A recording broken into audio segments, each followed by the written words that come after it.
The water reached her chest, and still Delphine Achebe kept moving. Cypress roots grabbed at her boots beneath the surface, while something slithered past her thigh. But she did not flinch, because flinching was a luxury she had never been able to afford. 3 days in this Louisiana swamp had taught her that the land itself wanted her gone. The leeches on her forearms agreed. The mosquitoes clouding around her face agreed.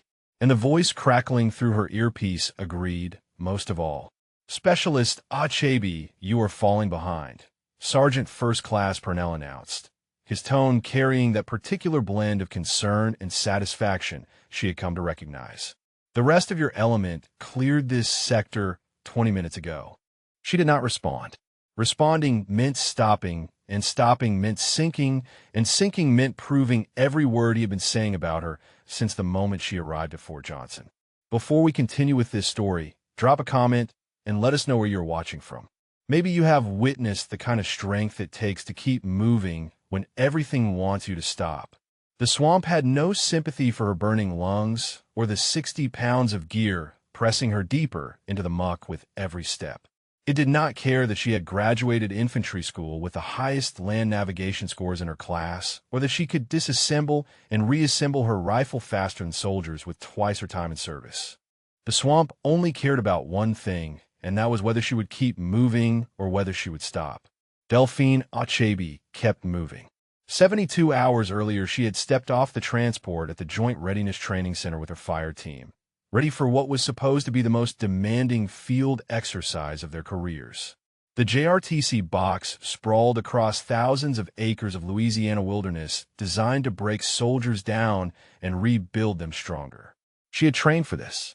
She had wanted this.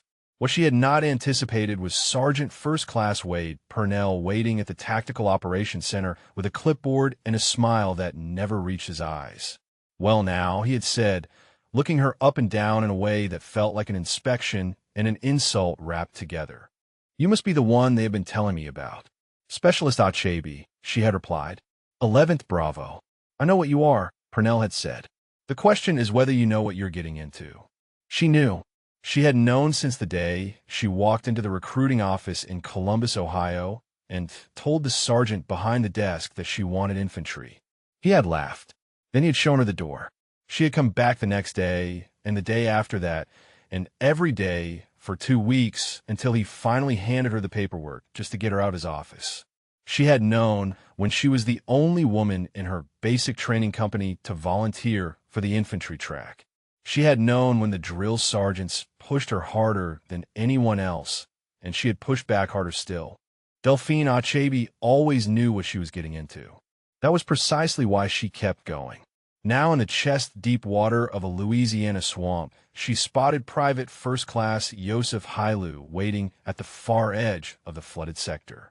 He stood motionless among the cypress knees, his dark face unreadable beneath the camouflage paint, but she caught the slight nod he offered as she approached. Hailu never said much. He did not need to. In the 3 months they had served together, she had learned that his silence spoke louder than most soldiers shouted. "You good?" he asked when she finally reached solid ground, or what passed for solid in this waterlogged nightmare. "Good," she said, and meant it. Behind them, the rest of the element was already forming up for the next movement. Specialist Ronan Dietrich stood apart from the others, his corn-fed Nebraska frame rigid with exhaustion, and something else she had noticed growing over the past 2 days.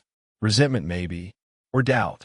Every time they fell behind schedule, his eyes found her first, as if measuring whether she was the weight dragging them down. She was not. Her navigation had been flawless. Her pace had matched or exceeded every soldier in the element. But she had learned early that facts mattered less than feelings when it came to how people saw her. Sergeant Cole materialized from the tree line, Purnell's shadow, in every way that mattered. He moved with the lazy confidence of a man who knew exactly where the power sat and had positioned himself accordingly. "Achebe," he called out. "Purnell wants you on point for the next leg." She felt Hailu stiffen beside her.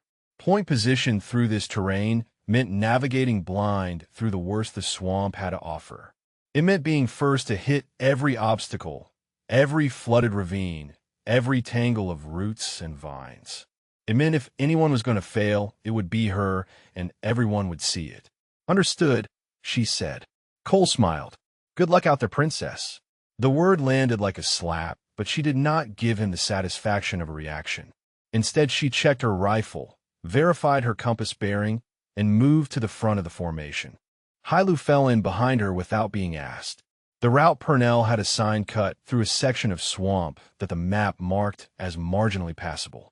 In reality, it was a maze of fallen trees, standing water, and mud that sucked at her boots like it was hungry. She picked her way through with the patience her father had taught her, reading the ground the way he had once read the streets of Lagos. 30 meters in, she heard splashing behind her and turned to see a young private struggling with his ruck, the weight pulling him sideways toward a deeper channel. Without breaking stride, she angled back, caught his shoulder strap, and hauled him on a firmer ground. He gasped out of thanks, but she was already moving again, already focused on the next obstacle and the one after that. They cleared the sector ahead of schedule. Purnell was waiting at the checkpoint, his expression unreadable as he consulted his tablet. Lucky route, he announced. Missed the worst of it by about 50 meters. She said nothing. They both knew luck had nothing to do with it. That night at the patrol base, she sat cleaning her rifle while the others grabbed what sleep they could. Hailu lowered himself beside her and produced 2 protein bars from his cargo pocket, sliding one across without comment. She accepted it the same way. Purnell pulled Cole aside an hour ago. Hailu said quietly. Heard them talking about the training schedule. Delphine waited. They moved up the river crossing. Tomorrow instead of day 3. Her hands stilled on the rifle. River crossings were among the most dangerous evolutions in the entire exercise. Attempting one with exhausted soldiers on day 2 instead of day 3 when they were supposed to be prepared violated every principle of progressive training. Unless that was exactly the point. She looked across the patrol base to where Purnell stood conferring with the OC observer controller, his posture relaxed, his laugh carrying through the humid night air. As if feeling her gaze, he turned, and their eyes met across the darkness. He smiled, and Delphine Achebe understood that whatever was coming tomorrow, it was coming for her. Dawn came gray and heavy with moisture that clung to everything it touched. Delphine had managed 2 hours of sleep broken into fragments by mosquitoes and the weight of what was coming. Around her, the patrol base stirred to life as soldiers emerged from their fighting positions, looking like they had been beaten by the night itself. The morning brief confirmed what Hailu had told her. Purnell stood before the assembled element with his map board and his pleasant voice and delivered the news like it was a gift he was giving them. Change of plans, people. River crossing has been moved to this afternoon. Current intel suggests the opposing force is repositioning south, which means we need to be across the Calcasieu tributary before 1600. Delphine watched the reactions ripple through the formation. Dietrich's jaw tightened. 2 soldiers exchanged glances that said everything words could not. Even Cole looked momentarily uncertain before smoothing his expression into its usual smugness. Sergeant First Class, one of the team leaders, spoke up. The original timeline had us staged and rested before attempting that crossing. The water levels are up from the rain last week. Purnell nodded as if this was a reasonable concern from a reasonable person. I appreciate that, Sergeant, which is why I am offering anyone who feels unprepared the option to take a support role during the crossing. No judgment. Safety first. His eyes found Delphine as he said it. The message was clear. Here was her exit. Here was her chance to step back and let everyone see that she was not ready for what infantry demanded. She held his gaze and said nothing. Good, Purnell said when no one volunteered. Then we move out in 30. The formation broke apart and soldiers scattered to prepare their gear.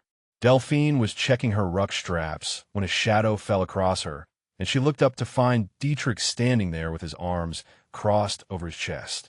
Word is you have the best land NAV scores in the company, he said. That true? She continued adjusting her straps. It is. Then how come we keep falling behind?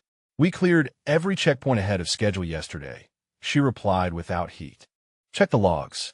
Dietrich stood there a moment longer, something working behind his eyes. Then he walked away without another word. Progress, she thought, or at least not regression. Hailu appeared at her shoulder. He does not know what to think of you. Most of them do not. Give them time. She almost smiled. Time was the one thing Purnell seemed determined not to give her. The supply convoy arrived mid-morning, a welcome disruption that brought fresh water and rations and one unexpected face. Staff Sergeant Maricela Vang supervised the offload with quiet efficiency, her movements precise and unhurried despite the chaos around her. She was the only other woman in the company, a supply sergeant who had earned her position through 15 years of service that left no room for doubt about her competence. Their eyes met across the clearing. Vang's expression revealed nothing, but her path to the distribution point happened to bring her within arm's reach of Delphine. Purnell's been adjusting scenarios after the official briefs. Vang murmured without breaking stride. Whatever he tells you the plan is, expect something different. Then she was gone, moving on to the next task, leaving Delphine with information she could not prove and a warning she could not ignore. Cole found her an hour before movement. He had that look on his face, the one that said he had been saving something up and was about to enjoy spending it. Achabi, weapons inspection. Now, she unslung her rifle and presented it. Cole made a show of examining every component, turning it this way and that like he was searching for something he already knew he would find. This bolt carrier group is fouled, he announced loud enough for nearby soldiers to hear. When was the last time you cleaned this weapon specialist? 0400 this morning, Sergeant. Then you did not do it right. He thrust the rifle back at her. Strip it down. Show me you actually know how to maintain your equipment. She felt the eyes on her. Dietrich watching from 10 meters away. Hailu's quiet tension. Two other soldiers, pausing their preparations to witness whatever was about to happen. Delphine took her rifle. She took a breath. And then she moved. Her hands flowed through the disassembly with a speed born of 10,000 repetitions. Bolt carrier group clear. Charging handle free. Buffer and spring removed. Every component laid out in precise order on the ground cloth she had spread without being told. Cole's smile faltered. She reassembled the weapon in reverse order, each piece clicking into place with mechanical certainty. The whole process took 43 seconds. She knew because she had timed herself so many times the count ran automatically in her head. She presented the rifle again. Inspection complete, Sergeant. Cole took it, examined it, found nothing because there was nothing to find. His face darkened, but there was nothing he could say that would not make him look like exactly what he was. Satisfactory, he managed and walked away. Dietrich was still watching. This time when their eyes met, he gave her a small nod. Not respect exactly, but acknowledgement. It was enough. The afternoon briefing brought fresh complications. Purnell announced that the element would split into two groups for the movement to the river. Standard practice for covering more ground, he explained, except there was nothing standard about the routes he assigned. Achabi, your fire team, will take the eastern approach. More direct, but some wet sections. You should be able to handle it, given your impressive navigation scores. The eastern route on the map looked like a death march through the worst terrain the training area had to offer. Flooded channels, dense vegetation, zero visibility. Every advantage she had built would mean nothing if her entire team was exhausted before they ever reached the river. Understood, Sergeant First Class, she said. That night, they moved out under cover of darkness. Delphine led her fire team into the black, while the main element took the western route that looked like a nature walk by comparison. Hailu moved behind her, solid and silent. Dietrich brought up the rear, his earlier skepticism seemingly replaced by something more like resignation to their shared fate. The swamp swallowed them within minutes. Her night vision goggles painted everything in shades of green that blurred together until the world became an abstract nightmare of shapes and shadows. She navigated by compass and count, trusting the training that had brought her this far. 3 hours and they lost contact with the main element. The radio crackled with static, and then nothing. Delphine tried 3 different frequencies before accepting what she already knew. They were alone out here. No support, no extraction, no one coming to help if something went wrong. Ahead of them, the darkness stretched on forever, and somewhere in that darkness, the river waited with whatever Purnell had planned for her next. The night swamp breathed around them like something alive and hungry. Delphine moved through water that shifted between knee and chest depth with no warning, her rifle held high, her senses stretched to their limits. Behind her, Hailu matched her pace step for step, while Dietrich and the fourth member of their team struggled to keep up. 2 hours without radio contact. 2 hours of navigating by compass and instinct through terrain that seemed designed by someone who hated soldiers. She had stopped trying to raise the main element after the first hour. Either their radios had failed, or someone had made sure they would fail. At this point, the distinction hardly mattered. The objective was a reconnaissance point 6 kilometers east. She knew the grid coordinates by heart. She knew the terrain features that would guide her there. What she did not know was what waited in the darkness between here and there. Dietrich went down without warning. One moment he was moving through what looked like shallow water, and the next he vanished completely. The splash was swallowed by the ambient noise of the swamp, but Delphine heard the choked gasp that followed and spun in time to see his hand reaching up from a channel hidden beneath the surface. She moved before thought could slow her down. 3 steps through the muck, and she was at the edge of the hole, her hand closing around his wrist with a grip that left no room for failure. Hailu appeared beside her, and together they hauled Dietrich up for what turned out to be a drainage channel at least 8 feet deep, invisible in the darkness until you were already drowning in it. Dietrich coughed up swamp water and gasped for air. His night vision goggles had been torn away by the current, and his rifle was gone, claimed by the same hole that had nearly claimed him. My weapon, he managed between breaths. Gone, Hailu said. We will report it at the objective. Dietrich's face twisted with something between shame and fury. Losing a weapon was a cardinal sin. It did not matter that the circumstances were impossible. It did not matter that the same thing could have happened to anyone. The loss would follow him. Delphine unslung her sidearm and pressed it into his hands. You are still in the fight. We move in 2 minutes. Something shifted in Dietrich's expression. He looked at the pistol, then at her, then nodded once, and pushed himself to his feet. They reached the reconnaissance point at 0317, nearly an hour ahead of schedule despite everything. Delphine photographed the objective marker with her phone, capturing the grid coordinates and timestamp that proved they had completed their mission. She took 3 photos from different angles because she had learned that evidence needed to be undeniable when people were looking for reasons to dismiss it. The return movement was marginally easier. She led them along a parallel route that avoided the worst of the flooded channels, reading the ground the way her father had taught her to read water. By the time dawn began graying the eastern sky, they had linked up with the main element at the patrol base. Cole was waiting for them. So was Purnell. Achebe, Cole called out. You are late. And Dietrich, where the hell is your rifle? Before Dietrich could answer, Delphine stepped forward. We completed the objective on time. I have photographic evidence with timestamps. Specialist Dietrich lost his weapon in a concealed drainage channel that was not marked on any map. Purnell raised his hand, cutting off whatever Cole had been about to say. Let me see these photographs. She showed him the grid coordinates, the timestamps, the objective marker that proved beyond any doubt they had been exactly where they were supposed to be exactly when they were supposed to be there. Purnell studied the screen for a long moment. Then he shook his head. These coordinates are wrong, he said. The objective was at grid 476, not 478. You went to the wrong location. The words hit her like a physical blow. She had memorized the coordinates from the operations order. She had verified them twice before movement. 478 was exactly where they had been told to go.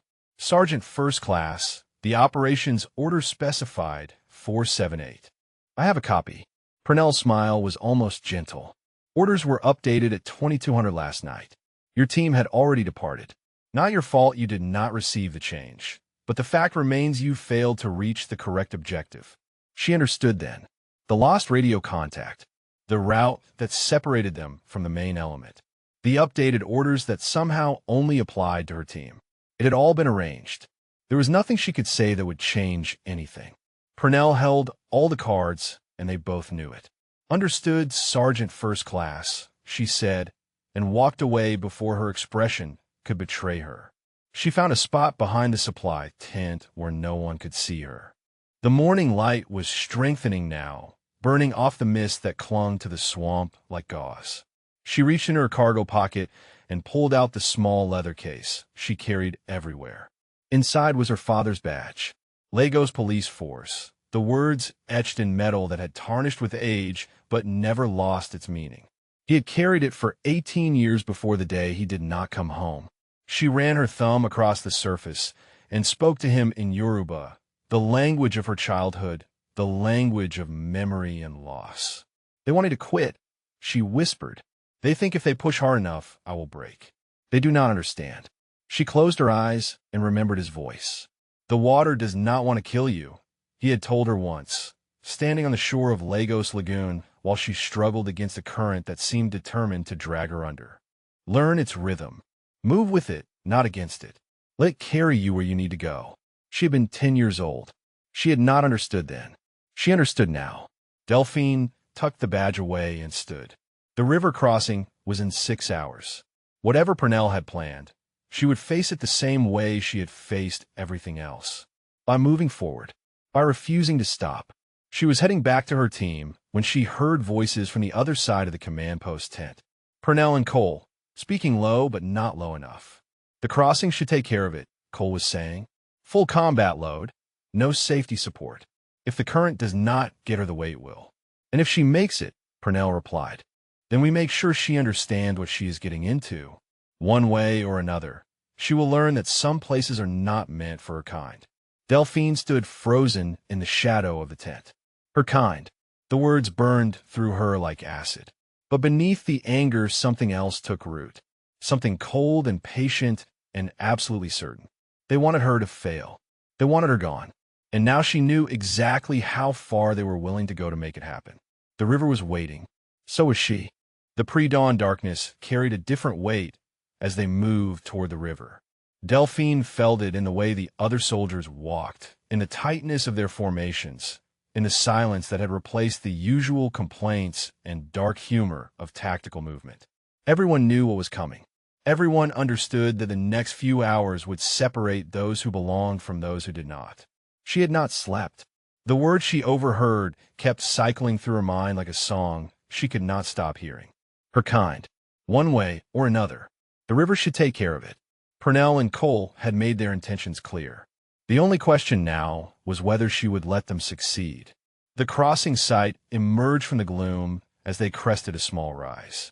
The Calcasieu tributary stretched before them, wider and angrier than the maps had suggested. Brown water churned with debris from the recent rains, the current visible even in the dim light as it tore at the banks and sent eddies spinning into the darkness downstream. Hailu stopped beside her. "That is not what the briefing showed." "No," she agreed. "It is not." Behind them, the rest of the element gathered at the staging area. She watched Purnell move to the water's edge and study the current with what looked like genuine concern. For a moment, she wondered if even he would call this off. Then he turned back to face them, and she saw the calculation in his eyes and knew that concern had never been part of his equation. "Listen up," Purnell announced. "Water is higher than anticipated, but still within acceptable parameters. We cross in full combat load as planned. Standard interval, 5 meters between soldiers." Someone near the back spoke up. "What about safety boats, Sergeant First Class?" Purnell shook his head. "Boats are staged 2 kilometers downstream for the next unit. We do not have time to wait. Besides, every soldier here has past combat water survival. This is what you trained for." It was a lie wrapped in truth. They had trained for water crossings, yes. But training assumed safety protocols. Training assumed someone was watching. Training did not assume your leadership wanted you to fail. Delphine moved away from the briefing and found a spot near the tree line where she could prepare her gear. The combat load weighed heavy on her shoulders.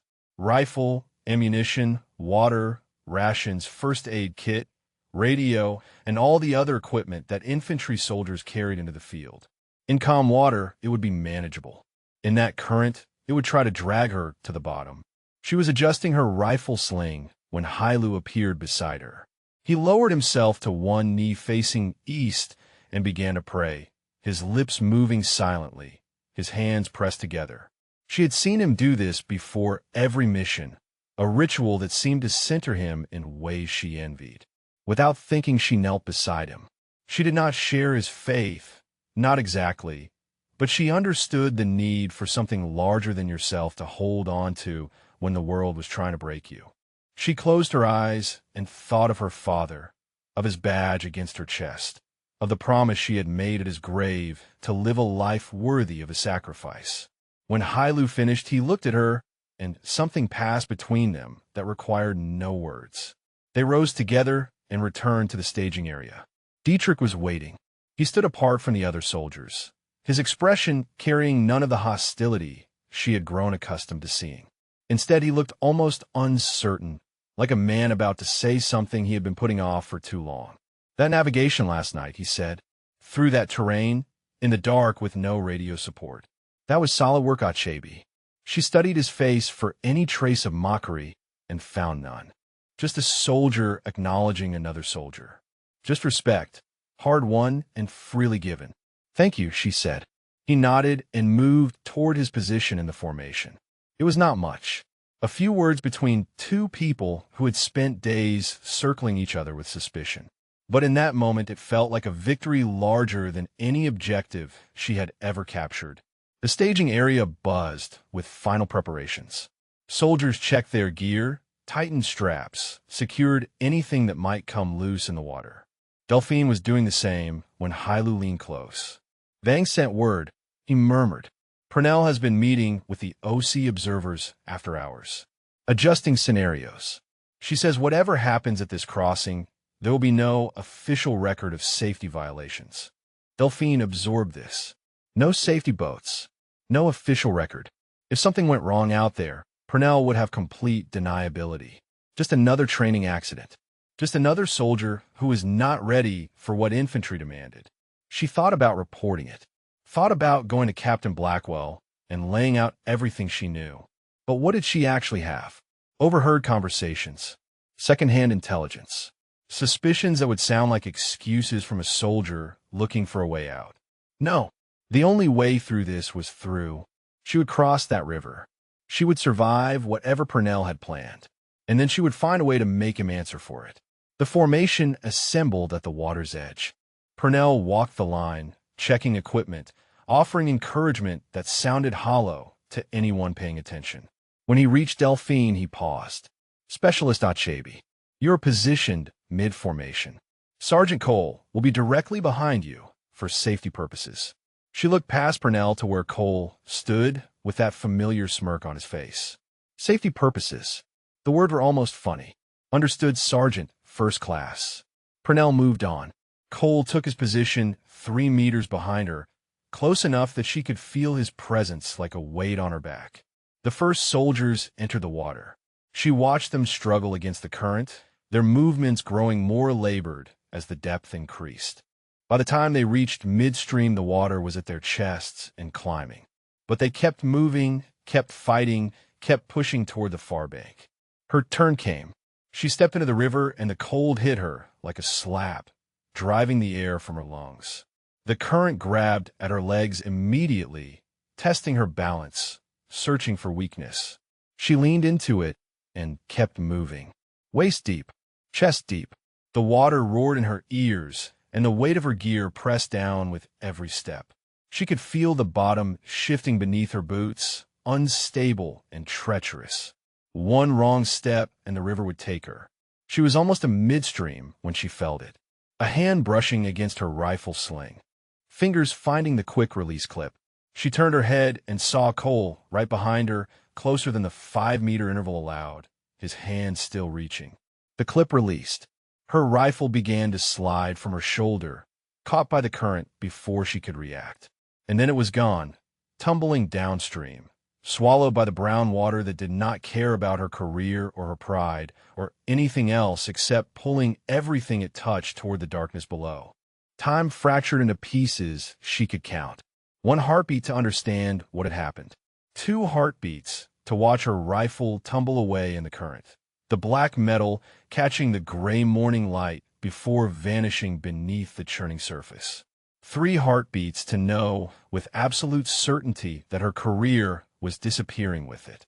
Losing your weapon was the cardinal sin. Every soldier learned this from the first day of basic training. Your rifle is your life. Your rifle is your responsibility. Lose your rifle, and you lose everything that comes after. The investigation alone would bury her. The questions would never stop. How did it happen? Why did you let it happen? Are you sure you were cut out for this? Cole's voice cut through the roar of the water. Achebe lost her weapon. She dropped her weapon in the river. Already building his story. Already establishing the narrative that would follow her for whatever remained of her time in uniform. She could see it playing out. The counseling statements. The Article 15. The quiet suggestion that perhaps she should consider a different career path. Everything Purnell wanted delivered on a silver platter by a river that did not care about justice. 4 heartbeats. 5. The rifle was 30 meters downstream now, caught in the current, moving faster than she could possibly swim. The weight of her gear pressed down on her shoulders. The smart thing would be to let it go. Report the loss. Accept the consequences. Survive the crossing and fight the battle on different ground. Her father's badge pressed against her chest beneath her uniform. She thought of him standing on the shore of Lagos Lagoon, watching her struggle against a current that seemed determined to drag her under. She thought of his voice, calm and certain, cutting through her panic like a blade. The water does not want to kill you. Learn its rhythm. Move with it, not against it. Let it carry you where you need to go. 6 heartbeats. Delphine Achebe made her choice. She dove. The current took her immediately, spinning her sideways, driving her under. Brown water filled her vision and debris slammed against her body as the river fought to claim her along with everything she carried. She could not see the rifle. She could not see anything except the murky darkness and the bubbles streaming from her nose and mouth. She stopped fighting. The instinct to struggle was overwhelming, but she forced herself to go still, to let the current carry her, to become part of the water instead of its enemy. Her father had been right. Fighting the river only exhausted you. Moving with it, understanding its rhythm, that was how you survived. She angled her body downstream, using the current's momentum instead of resisting it. The weight that had threatened to drag her under became ballast, stabilizing her trajectory. She was not swimming against the river anymore. She was riding it. Something dark tumbled through the water ahead of her, a shape she knew as well as her own hands. The rifle was rolling along the bottom, caught in the slower current near the riverbed, moving fast but not as fast as the surface flow that carried her. She kicked hard, driving herself deeper. Her lungs screamed for air, but she had trained for this.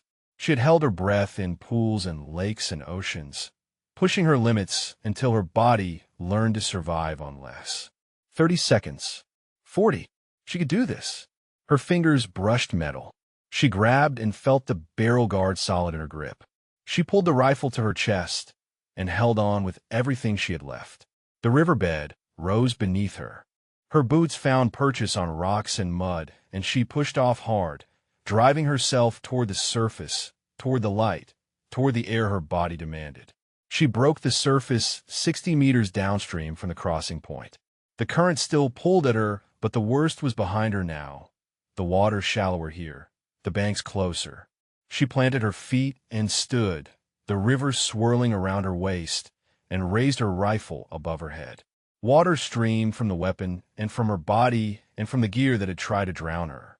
She stood there gasping, trembling, alive. The bank was lined with soldiers. She could see them staring, frozen in place, their faces masks of disbelief. Hailu had moved downstream, tracking her, his expression caught somewhere between terror and something else she could not name. Dietrich stood beside him with his mouth hanging open. Purnell was there too. Even from this distance, she could see the calculation behind his eyes, the rapid adjustment of plans, the realization that what should have ended her had somehow made her stronger. Cole was nowhere to be seen. She waded toward the bank, each step deliberate, refusing to stumble, refusing to show weakness. Her lungs burned. Her muscles ached. Her hand would not stop shaking around the rifle she had nearly died to save. But she had saved it. Against the current. Against the weight. Against everyone who wanted her to fail.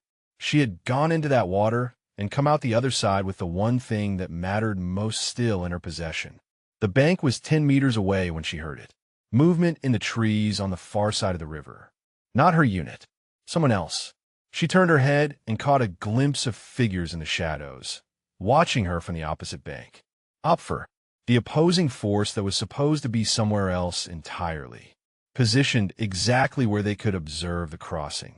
Positioned exactly where they could see everything that had just happened. And suddenly she understood. The river was not the only trap Purnell had set. She was behind enemy lines now, separated from her unit by 60 meters of fast water and whatever came next. The figures in the trees began to move. Delphine tightened her grip on her rifle and kept walking toward a shore that suddenly felt very far away. She made it to the bank seconds before the Opfer patrol reached the tree line. Delphine threw herself into the underbrush and pressed her body flat against the mud. Her rifle clutched beneath her, her face turned toward the enemy she could hear but not see. Voices carried across the water. Someone asking if they had visual on the crossing. Someone else responding that the target had gone downstream. Target. Not soldier. Not trainee. Target. She did not move. She did not breathe. She became part of the swamp the way her father had taught her to become part of any environment that wanted her dead. The patrol moved on after 3 minutes that felt like 3 hours. She waited another 5 before allowing herself to lift her head and assess her situation. It was not good. The river stretched between her and her unit, the current even more vicious than it had been at the crossing point. Swimming back was suicide. The nearest bridge was 12 kilometers north. Going around meant hours of movement through hostile territory with Opfer patrols actively searching the area. She checked her equipment. Rifle functional but waterlogged, would need to be cleaned before she could trust it to fire. Radio dead, killed by the river. GPS intact, but useless if she could not transmit her position.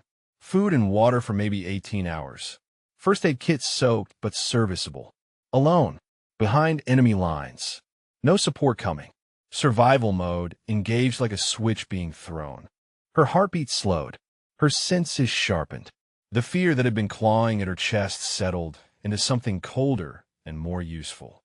She had been here before. Not this swamp, not this situation, but this feeling. The understanding that no one was coming to save her. The certainty that survival depended entirely on what she did next. Lagos. She was 10 years old, separated from her father during a street festival that turned violent. Crowds surging in every direction. Gunfire somewhere close. Her small hand torn from his grip by the press of panicked bodies. She had frozen at first, stood in the middle of the chaos and screamed for him until her voice gave out. Then something had shifted inside her. Some instinct older than thought had taken over and she had started moving. Not running, moving. Reading the crowd the way water reads terrain, finding the gaps, the eddies, the places where the current slowed enough for her to pass. Her father found her 2 hours later, sitting calmly outside a police station 3 kilometers from where they had been separated. He had held her so tight she thought her ribs would crack. Then he had knelt down and looked her in the eyes and asked how she had done it. "I watched the water," she had told him. "Like you taught me. I moved with it instead of against it." He had smiled then, a smile she would remember for the rest of her life. And he had said the words that had guided her ever since. "You understand now. The world is always moving. The only choice is whether you move with it or let it crush you." The memory faded, but its lesson remained. Delphine rose to a crouch and began moving south, away from the river, deeper into enemy territory. It was counterintuitive, but it was correct. The Opfer would expect her to try for the river. They would concentrate their search along the banks. Going deeper bought her time and options. She moved for 2 hours, stopping every few minutes to listen, to watch, to feel the swamp around her. The afternoon light filtered through the cypress canopy in broken shafts that made shadows dance and shift. Every sound could be a patrol. Every movement could be discovery. She processed it all and kept going. The op for command post appeared without warning.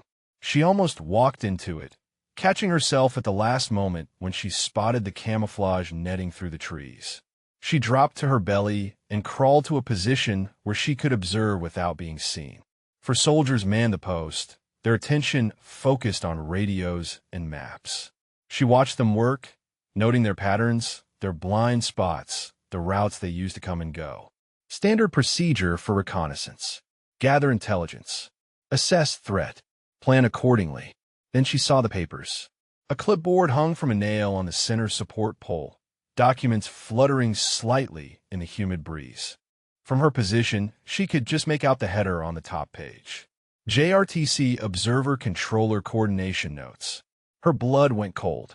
She waited until the soldiers rotated positions, leaving the clipboard momentarily unguarded. Then she moved. 30 seconds was all she needed. 30 seconds to reach the post, grab the clipboard, photograph every page with her phone, and return the documents to exactly where they had been. The opfer never knew she was there. Back in the safety of the underbrush, she scrolled through the images with hands that trembled despite her efforts to keep them still. The coordination notes detailed scenario adjustments for the past 3 days. Route changes, objective modifications, patrol positions. Every change designed to put maximum pressure on a specific element. Her element, her fire team, her, and at the bottom of each page, a signature she recognized. Sergeant First Class Wade Purnell. He had not just been adjusting training scenarios. He had been feeding her positions to the opposing force, coordinating with them to ensure she faced impossible odds at every turn. The lost radio contact, the wrong grid coordinates, the op for patrol positioned perfectly to observe the river crossing. All of it orchestrated, all of it documented, all of it signed in his own hand. She had evidence now, real evidence that could not be dismissed or explained away. Proof that Purnell had conspired to sabotage her training and endanger her life. Night was falling. The swamp darkened around her as the sun dropped below the tree line. She had maybe 8 hours until dawn, 8 hours alone in hostile territory with information that could destroy the man who wanted her gone. All she had to do was survive long enough to use it. The swamp at night was a living thing that breathed and whispered and watched. Delphine found a depression between 2 cypress roots where the ground rose slightly above the waterline and wedged herself into the smallest possible space. She could not risk a fire, could not risk light, could not risk anything that might draw attention to the woman hiding in the darkness with evidence that could end careers. The mosquitoes found her within minutes. They descended in clouds so thick she could feel them against her skin like a second layer of clothing, probing every gap in her uniform, every exposed inch of flesh. She had applied repellent hours ago, but the river had washed most of it away. Now she simply endured, letting them feed, saving her energy for threats that actually mattered. Something splashed in the water nearby. She froze, her hand moving to her rifle, her eyes straining against the darkness. The splash came again, closer this time, and then she saw it. An alligator gliding past, maybe 5 meters away, its eyes reflecting the faint moonlight like small red lanterns. It paused, seemed to consider her, then continued on its way into the deeper water. She almost laughed. Almost. Here she was hiding from soldiers playing war games, while actual predators cruised past without a second glance. There was a lesson in that somewhere, but she was too tired to find it. The night stretched on. She dozed in fragments, never fully asleep, her body jerking awake at every sound. During one of these half-conscious moments, she felt her father settle beside her, his presence as real as the mud beneath her back. "I should have been there," she whispered to him in the darkness. "At the end, I should have been with you." The memory of that day never faded. She had been at school when the call came. Her mother's voice on the phone, broken and strange, telling her to come home immediately. By the time she arrived, her father was already gone, bled out on a Lego street corner while responding to a robbery call. He had died protecting strangers. He had died alone. You were where you needed to be, His voice answered in her mind. Just as you are now. I was supposed to become a doctor. That was the plan. Come to America, go to medical school, make you proud. And instead you became a warrior. She felt tears slip down her cheeks, mixing with the sweat and the mud and the remnants of river water that still clung to her skin. Is that what I am? His presence seemed to smile. You carried 2 soldiers through a swamp yesterday. You dove into rapids to save your weapon. You were sitting alone in enemy territory with evidence that will bring down a corrupt man. What else would you call it? Broken, she thought. Stubborn. Afraid. Those 2, he agreed. But you carry me by living. By being unbreakable. Every time you refuse to quit, you honor what I gave you. The presence faded as sleep finally claimed her, dragging her down into dreams where her father stood on the shore of Lagos Lagoon and watched her swim against currents that never stopped coming. She woke to the sound of voices. Dawn was still an hour away, but the darkness had thinned enough for her to see shapes moving through the trees, maybe 40 meters from her position. An op for patrol, for soldiers sweeping the area in a standard search pattern. They were good, methodical, professional. They were also heading directly toward her. Delphine pressed herself deeper into the depression, pulling cypress debris over her body, becoming mud and shadow and nothing at all. The patrol passed so close she could hear their breathing, could smell the coffee one of them had spilled on his uniform. She did not move, did not breathe, became invisible through sheer force of will. They moved on without seeing her. She waited 10 minutes before extracting herself from the hide site. Her muscles screamed from the hours of immobility, but she forced them to work, forced her body to obey commands it desperately wanted to refuse. The evidence on her phone was worthless if she died out here. Purnell would win. Cole would escape consequences. And the next woman who tried to walk the path she had chosen would face the same impossible odds without ever knowing why. That was unacceptable. She began moving toward friendly lines, using the skills her father had given her and the training the army had provided. Read the terrain. Move with the shadows. Think like prey that was learning to become predator. 2 hours of careful progress brought her to the edge of a clearing she recognized. The river crossing site. She approached from the south, staying in the tree line, scanning for activity. What she found made her blood freeze. Purnell and Cole stood alone near the water's edge, their heads close together, their voices low but urgent. The rest of the element was nowhere in sight. No observers, no other soldiers, just the 2 men who had tried to destroy her, conferring in private about something they clearly did not want anyone else to hear. She crept closer, pressing herself against a fallen log, straining to catch their words. Cole's voice reached her first, tight with worry. She might be dead out there. Problem solved right. Purnell's response was cold. If they find a body, there will be questions. An investigation. We need to find her first. Make sure she does not talk. And if she made it through somehow, then we deal with it when she surfaces. One way or another this ends today. Silence stretched between them. Then Purnell spoke again, quieter now, and Delphine had a strain to hear. Achebe is not like the others. She does not break. We push and she pushes back harder. If she survived that river, if she's been out there all night, gathering who knows what, she could be a serious problem. Cole shifted his weight. So what do we do? Purnell turned to stare at the river, his profile hard in the growing light. We find her before she finds anyone else. And when we do, we make sure her story never gets told. Delphine pulled back into the shadows, her heart pounding against her ribs. They were hunting her now, not as part of a training exercise, not as soldiers doing their jobs. They were hunting her because they knew she was dangerous, because they understood that everything they had built could come crashing down if she made it back with what she knew. She had maybe 4 hours until full daylight.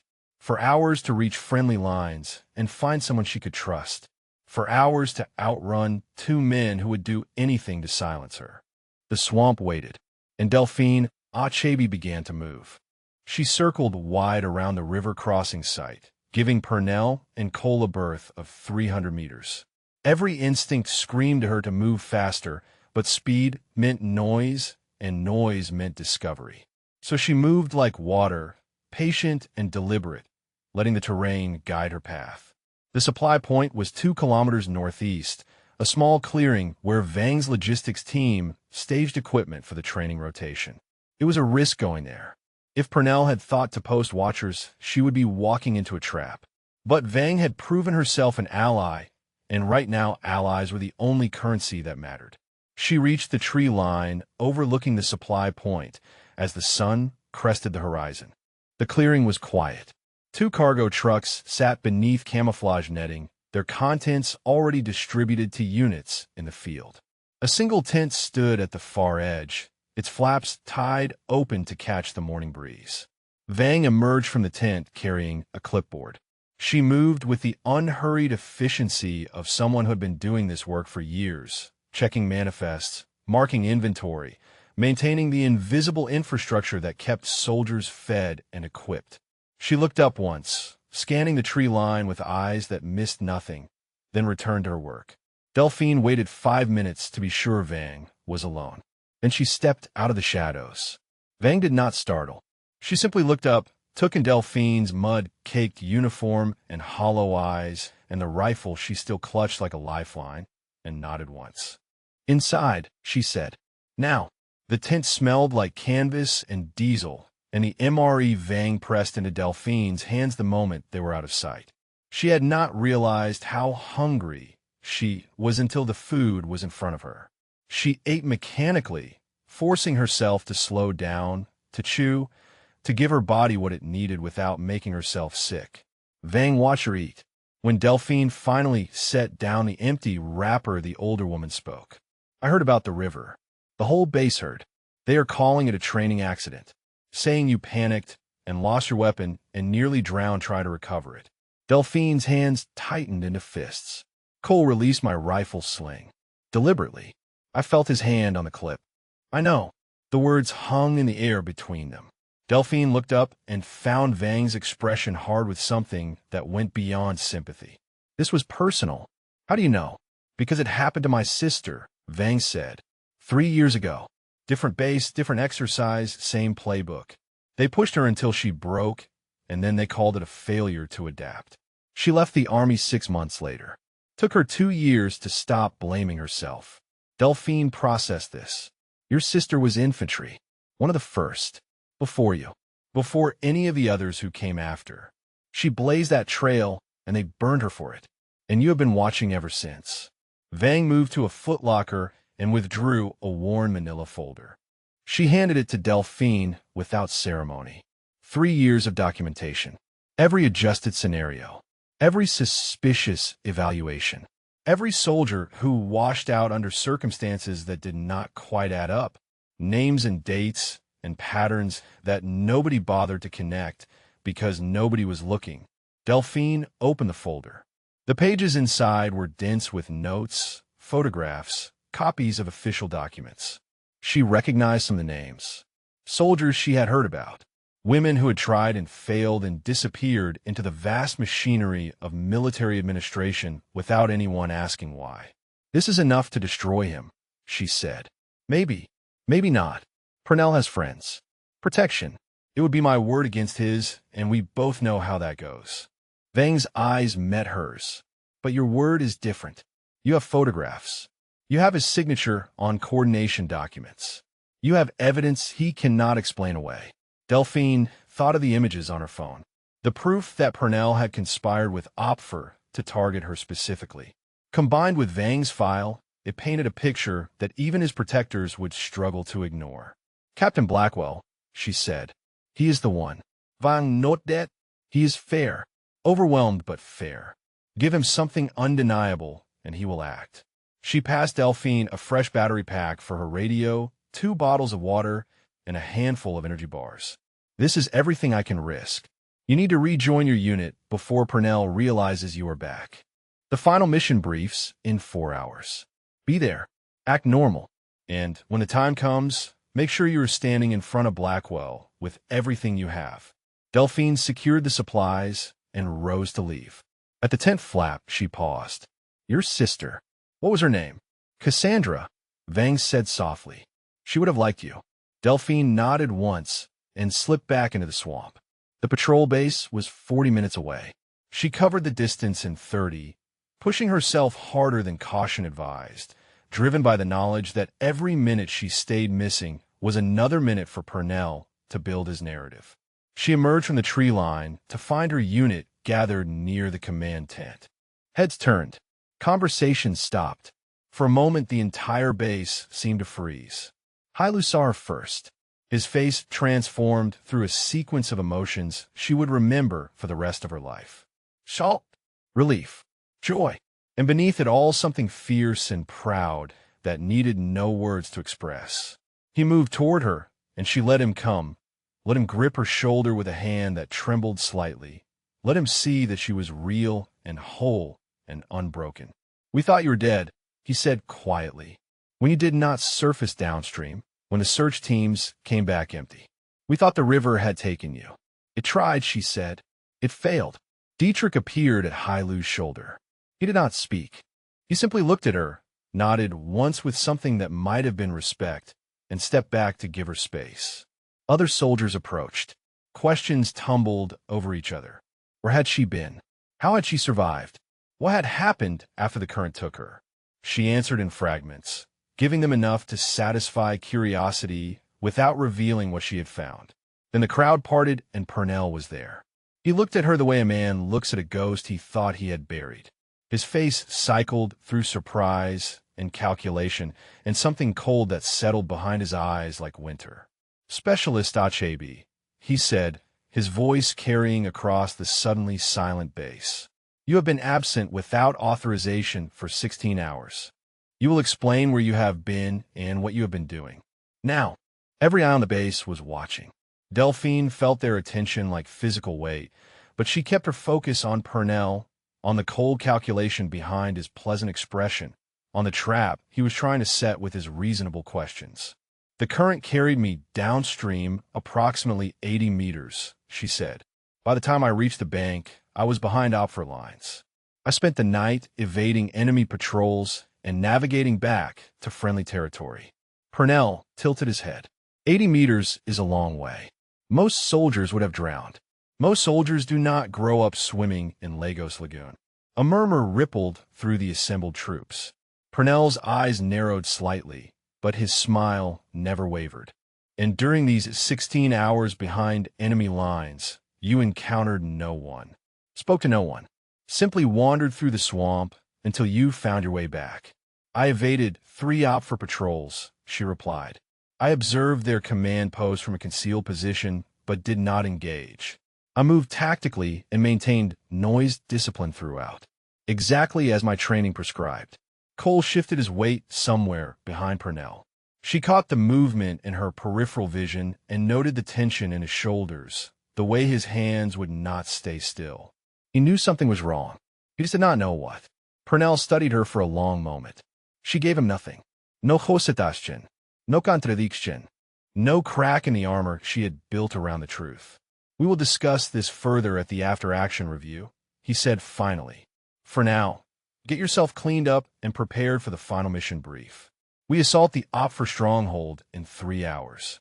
"Understood, Sergeant, First Class." She walked past him without looking back. Hailu fell in beside her, and together they moved toward the logistics area, where she could find fresh water and a few minutes of privacy. "That was close," Hailu murmured when they were out of earshot. "He does not know what I have," she replied, "and he will not find out until it is too late." The final mission brief was everything she had expected. Battalion assault on a fortified Opfer position. Multiple breach points. Coordinated fires.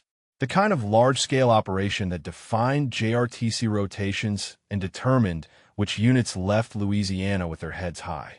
Purnell waited until the tactical portion concluded before announcing team assignments. His eyes found hers as he spoke. "Specialist Achebe, given your demonstrated ability to survive adverse conditions, you will lead the primary breaching team. First through the door on the main objective. The most dangerous position in the entire assault. First through the door meant first to face whatever defenses waited inside. First to take fire. First to die if anything went wrong." She met his gaze without flinching. "Understood, Sergeant First Class." Sergeant First Class, Hailu spoke up from the back of the formation. Request to be assigned to the breaching team. Purnell's smile tightened. That position is already filled, Private. Dietrich stepped forward. I am requesting the same sergeant, first class. Achebe pulled me out of a drainage channel 2 nights ago. I owe her. The silence that followed was thick enough to taste. Other soldiers exchanged glances. Something was shifting in the room, some alignment of loyalties that Purnell had not anticipated. Fine, he said after a pause that stretched too long. Hailu, Dietrich, you're on the breach team. Try not to get in each other's way. The assault began at 1400. Delphine led her team through the swamp toward the objective, moving with a precision that came from somewhere deeper than training. The rifle in her hands felt like an extension of her body. The soldiers behind her moved when she moved, stopped when she stopped, breathed when she breathed. Contact left. She called targets as they appeared, her voice calm and clear on the radio. 2 op for 50 meters engaging. Blank rounds cracked through the humid air. The OC observers shadowing her team made notes on their tablets, recording every decision, every movement, every word she spoke. She ignored them and focused on the mission. The outer perimeter fell in 12 minutes. Her team flowed through the breach point like water through a broken dam, clearing rooms with textbook efficiency. Hailu covered her left flank. Dietrich anchored the right. They worked together as if they had been doing this for years instead of days. Main building ahead. She hand signaled the team into position around the primary entrance. This was it, the final objective, the moment that would determine whether everything she had survived meant anything at all. Breach, breach, breach. The door came off its hinges. She was through before the dust settled, rifle up, eyes scanning, body moving through the space with fluid certainty. 2 defenders behind a table. Neutralized. 1 in the corner. Neutralized. A 4th reaching for a radio. Neutralized. Objective secure, she announced. OPFOR commander detained. The radio crackled with confirmations from other teams. Blue Force victory. The exercise was over. She allowed herself one breath of satisfaction before the reality of what came next settled back onto her shoulders. The battle was won. The war was just beginning. Captain Blackwell appeared at the objective 20 minutes later. He walked through the aftermath of the assault, speaking with OC observers, reviewing the tactical execution. When he reached Delphine's position, he stopped. Specialist Achebe. Impressive work today. Thank you, sir. He studied her for a moment, something thoughtful in his expression. The after-action review convenes in 1 hour. I expect full participation from all team leaders. Sir, she said before he could turn away. I need to request a private meeting before the AAR. There is something you need to see. Blackwell's eyes sharpened. He glanced around at the soldiers within earshot, then back at her. My command post. 30 minutes. Do not be late. She watched him go. In 30 minutes, she would lay everything out. The photographs. The coordination notes. Vang's file. 3 years of corruption documented and signed by the man who thought he was untouchable. Purnell was standing near the breach point, conferring with Cole in low, urgent tones. He looked up and caught her watching. For just a moment, something flickered across his face. Recognition. Understanding. Fear. He knew.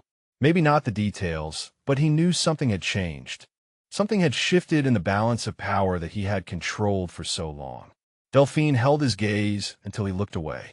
Then she began walking toward the command post where Captain Blackwell was waiting to hear the truth. Captain Blackwell's command post was a GP medium tent set apart from the main operations area. Delphine approached it with the same tactical awareness she had carried through the assault, scanning for observers, noting positions, ensuring she was not followed. Purnell would be watching. Cole would be watching. She could not afford to give them any warning of what was coming.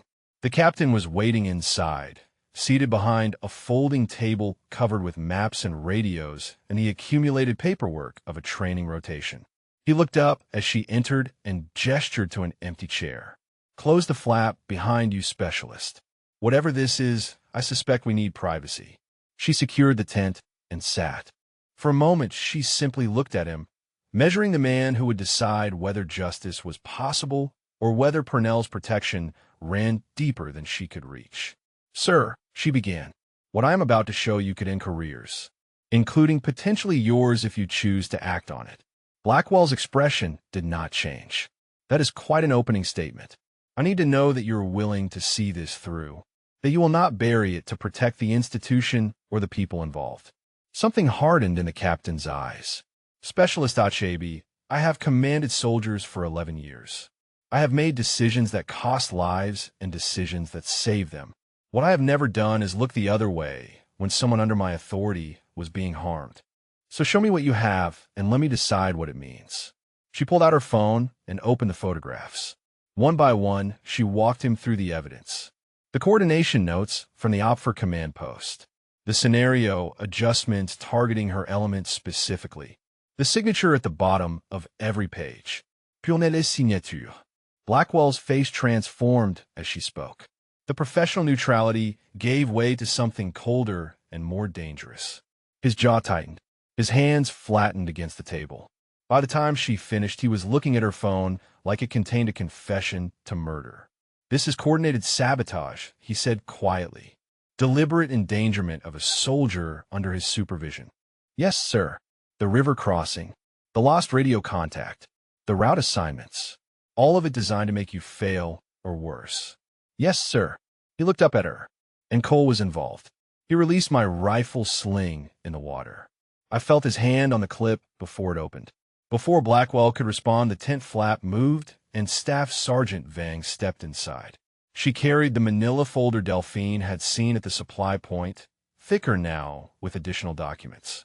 "Forgive the interruption, sir," Vang said, "but Specialist Achabi told me this meeting was happening. I have information that is directly relevant." Blackwell studied her for a moment. Then he nodded. "Show me." Vang spread the contents of the folder across the table. 3 years of documentation, personnel files, evaluation reports, statement from soldiers who had washed out under suspicious circumstances, a pattern that became undeniable once you knew what to look for. "My sister was one of the first women in infantry," Vang explained. "She was assigned to a unit where Sergeant First Class Purnell was the senior NCO. Within 6 months, she was gone. Failure to adapt, they called it. She did not fail. She was pushed out." Blackwell paged through the documents. His expression grew darker with each page. "There are 7 other cases here," he said. 7 soldiers who experienced similar treatment. 8 now," Vang replied. "Achabi makes 8. The difference is she survived long enough to gather proof." Blackwell set down the folder and was silent for a long moment. When he spoke again, his voice carried a weight that had not been there before. "Why? That is what I do not understand. Purnell has been in the Army for 18 years. Exemplary record. Why would he risk everything to target female soldiers?" Delphine answered. "His son." Blackwell looked at her sharply. "I heard him and Cole talking," she continued. "Purnell's son attempted infantry OSUT last year. He failed. Washed out during land navigation and water survival. The same skills I excelled at during my training." Understanding dawned on Blackwell's face. He blamed the diversity initiatives. Thought standards were being lowered for women while his son was held to a higher bar.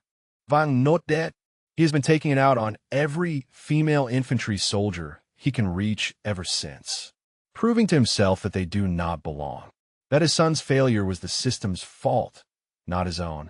The tent fell silent. Delphine watched Blackwell process everything, watched him weigh the evidence against the disruption that acting on it would cause. Purnell had friends. Protection. Taking him down would create waves that reached far beyond this training rotation. But Blackwell had said he would not look the other way, and now she would learn if he meant it. The captain reached for his radio. "Sierra 6, this is Blackwell Actual. I need you to contact CD at Fort Johnson. Tell them we have a situation that requires immediate investigative response." Priority channel. The response crackled back. "Roger, sir. Dispatching now." Blackwell set down the radio and looked at both women. "CID will be here within the hour. Until then, neither of you speaks to Purnell or Cole about any of this. The after-action review proceeds as scheduled. Act normal. Give them no warning." And when CID arrives, Delphine asked, When CID arrives, Blackwell said, Sergeant First Class Purnell is going to learn that the soldiers he tried to destroy are the ones who brought him down. The AAR tent was packed when Delphine arrived. Soldiers filled every available seat, while others stood along the canvas walls. The assault had been a success, and the mood was celebratory despite the exhaustion that hung over everyone like fog. Purnell stood at the front of the tent, pointer in hand, walking through the tactical timeline on a large screen. His voice carried the easy confidence of a man who believed he had won. And here we see the breach team entering the main objective. He was saying, textbook execution, though I would note some issues with spacing that we will address in future training. He did not mention that Delphine had led that breach, did not acknowledge the performance that every OC observer had documented. He was already rewriting history, already minimizing her role in the victory. She found a spot near the back and waited. The tent flap opened. Captain Blackwell entered, his face unreadable. Behind him came two men in civilian clothes with the unmistakable bearing of military investigators. CD, Purnell's voice faltered. He looked at Blackwell, then at the investigators, then back at the screen as if he could somehow continue the briefing through sheer force of will. Sergeant First Class Purnell, Blackwell said into the silence. These gentlemen need to speak with you. Now. The pointer slipped from Purnell's fingers.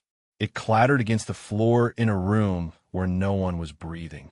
His eyes found Delphine in the crowd, and in that moment, she watched him understand exactly what had happened, who had survived, what she had found, and how completely his world was about to end. The investigators moved forward, and Sergeant First Class Wade Purnell had nothing left to say. The removal was clinical. No drama. No confrontation. The CID investigators simply flanked Purnell and guided him toward the tent exit while the entire room watched in silence. He did not resist, did not protest. Whatever fight had been in him drained away the moment he understood that the woman he had tried to destroy was the one who had gathered the evidence to end him. At the tent flap, he paused and looked back. His eyes swept the assembled soldiers until they found Delphine standing motionless near the rear wall. For a long moment, they simply stared at each other. Then something in his expression collapsed, some final wall crumbling behind his eyes, and he turned away and was gone. Cole was next. A second pair of investigators appeared from somewhere outside and collected him with the same quiet efficiency. He went without the dignity Purnell had managed, his face pale and his hands trembling as they led him into the Louisiana morning. Delphine watched him go and felt nothing. He was not worth the energy of hatred. He was simply a man who had followed orders he should have refused, and now he would answer for that choice. The tent remained silent after they left. Soldiers looked at each other, at the empty space where Purnell had been standing, at the screen still displaying his half-finished briefing. Nobody seemed to know what to do next. Captain Blackwell stepped forward. What you just witnessed is the beginning of an official investigation, he said. His voice carried the calm authority of a commander who had seen worse and survived it. I cannot discuss details at this time. What I can tell you is that the Army takes the integrity of its training programs and the safety of its soldiers seriously. When that integrity is compromised, there are consequences. He paused, letting the words settle. The after-action review will resume tomorrow under new leadership. For now, take care of yourselves and each other. You performed exceptionally during this rotation. Do not let anything diminish that accomplishment. Dismissed. The formation broke apart slowly. Soldiers clustered in small groups, speaking in low voices, processing what they had seen. Delphine remained where she was, her back against the canvas wall, watching the room reorganize itself around a truth that most of them were only beginning to understand. She did not gloat, did not seek acknowledgement, did not do anything except stand at attention and wait for whatever came next. The first soldier to approach was a sergeant she barely knew. He stopped in front of her and cleared his throat. Achebi, I just wanted to say, some of the things that got said about you over the past few days, I believe them. I should not have. She nodded once, acknowledged. He moved on, and another soldier took his place. Then another. One by one they came, some apologetic, some simply offering respect that had been withheld before. She accepted each approach the same way, without rancor, without satisfaction, without anything except the steady presence that had carried her through everything else. Dietrich found her near the water station an hour later. He stood beside her for a while without speaking, both of them watching the base slowly return to normal operations. "That dive into the rapids," he said finally. "I've been thinking about it for 2 days now, running it over in my head. The current, the weight of the gear, the distance that rifle traveled before you caught it." She waited. "I would not have done that," he continued. "I would let it go, reported the loss, taken the hit to my career, and moved on." He turned to look at her directly. "You went after it because losing was not an option, because something inside you refused to accept defeat, even when defeat was the rational choice." She considered this. It was not about refusing defeat. It was about understanding what I was willing to lose and what I was not. Dietrich nodded slowly. "That is exactly what I mean." He extended his hand. She took it. The grip was firm and brief and said everything that words could not. Hailu found her at sunset. The base had quieted by then, soldiers retreating to their quarters to rest before the long movement back to their home stations. She was sitting alone on an ammunition crate, watching the sky turn colors she did not have names for. He lowered himself beside her without asking permission. For a while they simply sat together in the fading light. "I prayed for you," he said, "when you were missing, when we thought the river had taken you. I prayed harder than I have ever prayed for anything." She looked at him. "And now I pray in gratitude." He smiled, the first real smile she had seen from him since the rotation began. "You came back. Against everything. You came back. I had help," she said, "even when I did not know it. That is usually how it works." They prayed together as darkness fell, not the desperate prayers of crisis, but the quiet prayers of thanksgiving. When they finished, Hailu gripped her shoulder once and left her alone with the stars. Vang appeared from the shadows like she had been waiting for exactly this moment. She sat on the crate Hailu had vacated and produced 2 bottles of water from her cargo pocket, handing one to Delphine without comment. They drank in comfortable silence. The night sounds of Louisiana filled the space between them, crickets and frogs, and somewhere distant an owl calling to its mate. "My sister's name was Cassandra," Vang said. "I never told you that before." Delphine turned to her. "You mentioned it at the supply point. Vang note that. I wanted you to know more." She was funny. Cassandra could make anyone laugh, even in the worst situations. That was her gift. She would have liked you. I would have liked to meet her. She is teaching now, JROTC, at a high school in San Antonio, still serving in her own way. Vang Pauset. She asked me to tell you something. When I called her last night to tell her what happened, Delphine waited. She said to tell you that you do not have to carry everything alone, that the weight gets lighter when you let other people help shoulder it, that asking for support is not weakness. It is wisdom. The words settled into a place Delphine had kept locked for years. The place where she stored her father's death and her mother's sacrifice and all the moments when she had convinced herself that needing help meant failing. Maybe she was right. Vance, she usually is. The company formation was called the next morning.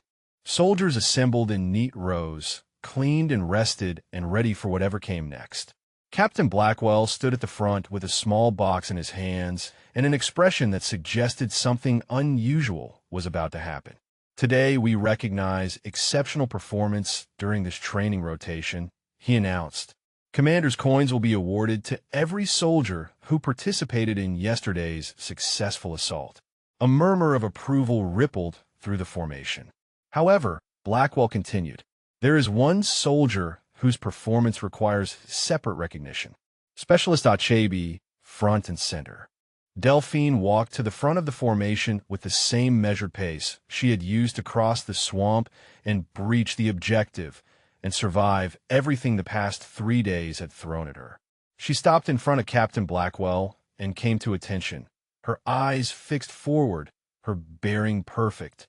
"Specialist Achebe," Blackwell began, "during this training rotation, you demonstrated exceptional performance under conditions that would have broken most soldiers. Your land navigation skills kept your team on mission when communications failed. Your tactical decision-making during the final assault directly contributed to our success. He paused, and she sensed the weight of what came next before he spoke it. But it was your actions at the river crossing that truly set you apart. When you lost your weapon to the current, you had a choice. Accept the loss. Take the safe path. Let circumstances defeat you. Instead, you dove into rapids that should have killed you and recovered your rifle through sheer determination and skill. The formation was silent. She could feel every eye on her back. That decision, Blackwell continued, choosing the hard right over the easy wrong. That is what leadership looks like. That is what this army needs. Movement at the edge of the formation drew her attention. A figure in press utilities was approaching, silver eagles gleaming on his collar. Colonel Marcus Webb, the battalion commander. His presence at a company-level recognition was unusual enough to send a murmur through the assembled soldiers. Blackwell stepped aside, and the colonel took his place. Specialist Achebe, Webb said, I have reviewed the OC reports from this rotation. I have spoken with Captain Blackwell and with the investigators handling the ongoing matter we will not discuss here.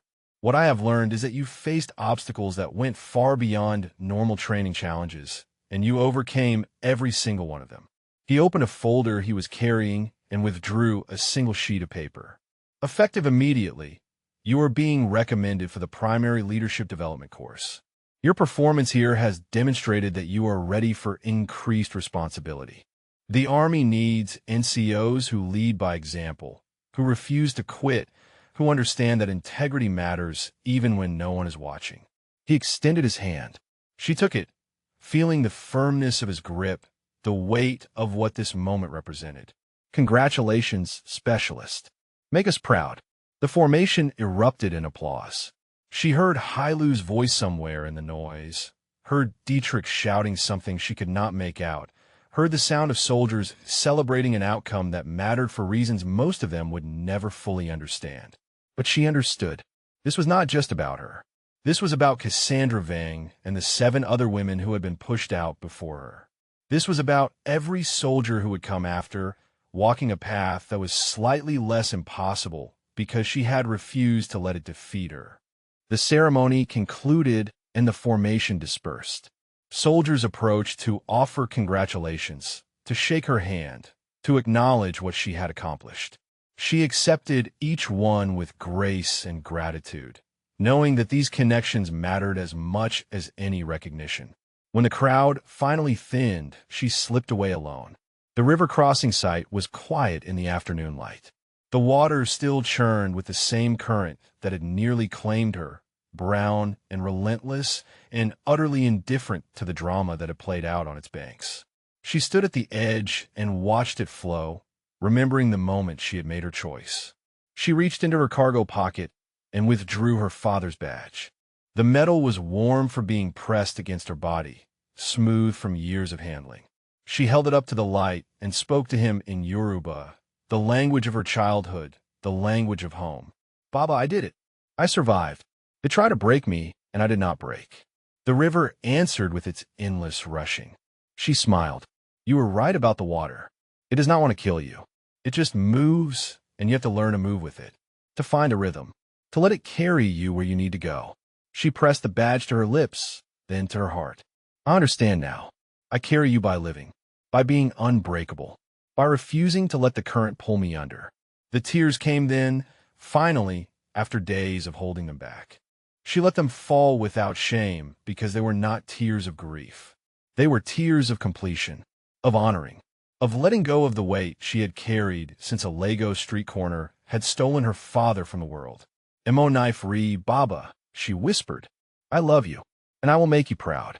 She stayed by the river until the sun began its descent toward the tree line. Then she tucked the badge away and turned back toward camp. Hailu and Dietrich were waiting outside her quarters. They had changed out of their field uniforms and were sitting on ammunition crates with a cooler between them that definitely was not regulation issue. Took you long enough, Dietrich said. Beer is getting warm. She raised an eyebrow. Where did you even get that? Hailu smiled his quiet smile. Vang has connections. Consider it a gift from the Logistics Corps. She sat down between them and accepted the bottle Dietrich pressed in her hand. It was cold despite his complaint, condensation running down the glass in the humid air. She twisted off the cap and took a long drink. It was the best thing she had ever tasted. They sat together as the evening settled around them. Three soldiers who had survived something together and come out the other side changed. The conversation was easy, punctuated by laughter that came more freely as the cooler emptied. They talked about nothing important and everything that mattered. At some point, Dietrich raised his bottle in a toast. To Achebe, he said, the woman who dove into rapids to save her rifle and ended up saving a lot more than that. Hailu raised his bottle. To moving with the current. Delphine raised hers. To tomorrow. They drank. And for the first time since she had arrived at Fort Johnson, Delphine Achebe felt something she had almost forgotten was possible. Peace. The swamp sounds filled the darkness around them. Somewhere in the distance, an owl called to its mate. The river continued its endless journey toward the sea, and three soldiers laughed together under Louisiana stars, looking forward to whatever came next. If this story moved you, drop a comment and let us know what resonated most. Maybe you have served at Fort Johnson yourself, or known someone who showed the kind of strength Delphine carried. Share your thoughts about your favorite moment, or tell us about someone in your life who refused to let the current pull them under.